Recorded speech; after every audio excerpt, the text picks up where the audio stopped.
Donald Trump की बढ़ती जा रही है मुश्किलें। ईरान भी मानने को नहीं है तैयार। ट्रंप के इरादों पर आखिर कौन फेर रहा पानी? ईरान यूरोपीय देशों में ही नहीं, खुद अमेरिका में भी हो रही मुखालिफत। दोस्तों, मैं हूं विशाल आजम। हजारों अमेरिकी, जिनमें मजदूर, छात्र और एक्टिविस्ट शामिल हैं, राष्ट्रपति डोनाल्ड ट्रंप की विवादित इमिग्रेशन पॉलिसी के खिलाफ विरोध प्रदर्शन करने के लिए पूरे अमेरिका के शहरों में सड़कों पर उतर आए हैं। और यह कोई पहली बार नहीं हो रहा है, इससे पहले भी कई बार हो चुका। जब से रेनी गोट को एक आइस अफसर ने गोलियों का निशाना बनाया था, उसके बाद से अमेरिका जैसे उबल रहा है। और उसके साथ साथ जिस तरह से वेनेजुएला के राष्ट्रपति और फर्स्ट लेडी के साथ अमेरिका पेश आया, उसने भी अमेरिकी लोगों को, इंसाफ पसंद लोगों को और ज्यादा मुश्ताइल कर दिया, गुस्सा दिला दिया। अब जो यह प्रदर्शन हो रहा है, यह बड़े प्रदर्शन, मुजाहिरे, जो मंगल को भी ट्रंप के दूसरे टेन्योर की पहली सालगिरह पर हुए हैं, फेडरल इमिग्रेशन एनफोर्समेंट एजेंटों की कार्रवाई पर गुस्से की वजह से शुरू हुए हैं। जी हां, यह आपको बता दें, डोनाल्ड ट्रंप का यूएस यानी अमेरिका, यूएस के प्रेसिडेंट के तौर पर यह दूसरा कार्यकाल है। यह दूसरी बार है कि डोनाल्ड ट्रंप जो है वहां के राष्ट्रपति बने हैं। और यह बड़े मुजाहिरे इस दूसरे टेन्योर की पहली सालगिरह पर हुए हैं। फर्स्ट सालगिरह, पहला एनिवर्सरी। तो अब आप समझ लीजिए कि डोनाल्ड ट्रंप के बारे में खुद अमेरिका के लोग क्या सोचते हैं, वो कितने खुश हैं या नहीं हैं, कहां हैं मागा के सपोर्टर्स। तो दरअसल जिस तरह से अमेरिका में पिछले दिनों से देखा जा रहा है कि आइस यानी एनफोर्समेंट एंड कस्टम, जो immigration and custom enforcement agent, immigration and custom enforcement agent, ice के एजेंटों की जो कार्रवाई हुई है और जो बेदर्दी से, बेरहमाना तरीके से उन्होंने गोलियों का निशाना बनाया है लोगों को, उसके खिलाफ यह प्रदर्शन बहुत जोर शोर से हो रहा है। और यही वो तमाम चीजें हैं जो खुद अमेरिका को भी, यानी आप सोचिए वही अमेरिका जो ईरान के बारे में यह कह रहा था कि ईरान में ईरान की सरकार से ईरान की आवाम खुश नहीं है, इसलिए वो सड़कों पर है। और अगर ईरान ने उन प्रदर्शनकारियों को गोलियों का निशाना बनाया तो America is ready to attack on Iran. क्या हुआ? क्या हुआ? सवाल यह है। अब खुद ईरान में भी नहीं, बल्कि आप देखिए अमेरिका में प्रदर्शन पहले भी हुए और फिर हो रहे हैं।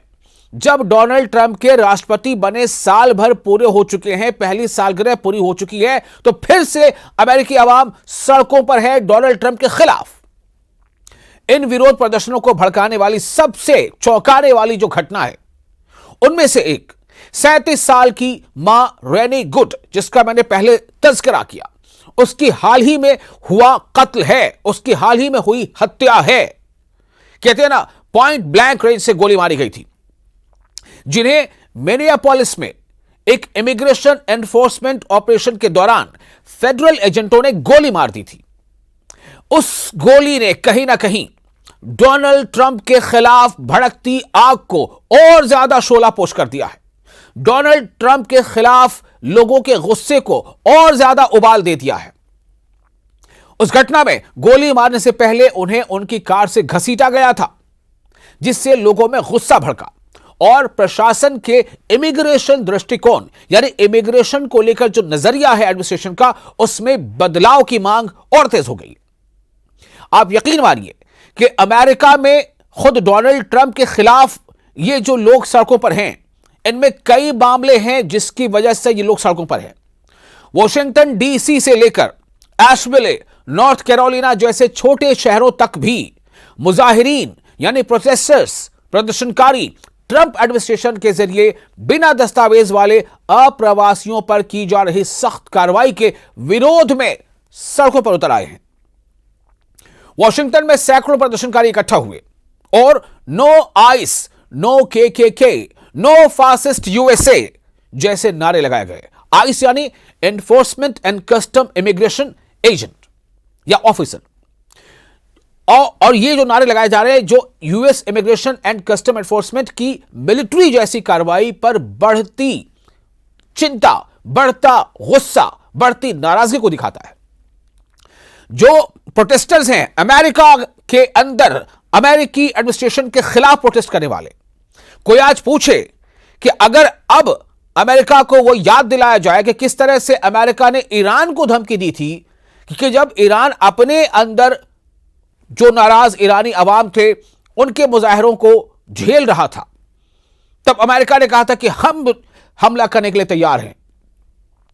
क्या अमेरिका भी चाहेगा कि अब जबकि अमेरिका में खुद अमेरिका की सड़कों पर खुद अमेरिकी लोग ही अमेरिकी एडमिनिस्ट्रेशन के खिलाफ सड़कों पर है, तो क्या यह अच्छा लगेगा अमेरिकी इंतजामिया को, वहां के लीडर को, कि कोई दूसरा मुल्क ये धमकी दे कि हम आप पर कार्रवाई करेंगे? प्रदर्शनकारी विश्वविद्यालयों यानी यूनिवर्सिटीज में भी इकट्ठा हुए। क्लीवलैंड ओहियो में छात्रों ने नफरत नहीं, डर नहीं, शरणार्थियों का यहां स्वागत है के नारे लगाए। यानी जो माइग्रेशन करके वहां जाते हैं, जो शरणार्थी हैं, जो रिफ्यूजीज हैं, उनके बारे में इन्होंने नारे लगाई है कि नफरत नहीं, डर नहीं, शरणार्थियों का यहां स्वागत है। ये नारे लगाए गए। सांता फे न्यू मैक्सिको में हाई स्कूल के स्टूडेंट्स स्टेट कैपिटल में स्टॉप आइस टेरर रैली में शामिल होने के लिए क्लास से बाहर निकल आए। यह एहतजाजी मुजाहिरा, यह विरोध प्रदर्शन इंडिविजिबल 50501 और अलग अलग मजदूर संघ सहित कई वामपंथी समूहों के जरिए भी आयोजित किए गए थे, जिनमें से कई ने फेडरल एजेंसियों के जरिए ताकत के इस्तेमाल के लिए एडमिनिस्ट्रेशन की आलोचना की। जमीनी सतह के संगठनों ने भी अप्रवासी हिरासत सुविधाओं की स्थितियों के खिलाफ रैली की है। खासकर एल पासो हिरासत केंद्र में हाल ही में हुई मौतों के समूह पर चिंता जताई गई है, जहां पिछले 6 हफ्तों में 3 बंदियों की मौत हो गई है। यह व्यापक आलोचना के बावजूद ट्रंप प्रशासन अपने रुख पर कायम है, यह दावा करते हुए कि उसे लाखों बिना दस्तावेज वाले अप्रवासियों को देश से निकालने के लिए मतदाताओं से जनादेश मिला है। सवाल यह है कि अगर जनादेश जिन्होंने आपको दिया, जिन्होंने आपको वोट करके यहां तक लाया, अगर वो अमेरिकी शहरी हैं, तो ये जो अब आपके खिलाफ अमेरिका की सड़कों पर, अलग अलग शहरों में सड़कों पर है, ये कौन है?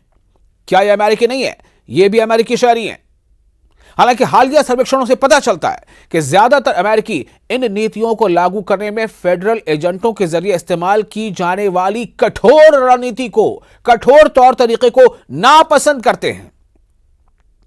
उम्मीद की जा रही है कि प्रदर्शन जारी रहेंगे। दिन में बाद में सैन फ्रांसिस्को और सिएटल जैसे बड़े शहरों में और भी विरोध प्रदर्शन की योजना है, ऐसी खबरें आ रही हैं। जैसे जैसे देश इमिग्रेशन पर बढ़ती बहसों का जैसे जैसे देश इमिग्रेशन पॉलिसी पर बढ़ती बहसों का सामना कर रहा है, यह विरोध प्रदर्शन इस मुद्दे को सबसे अच्छे तरीके से कैसे संभाला जाए, इस पर बढ़ते मतभेद को उजागर करते हैं।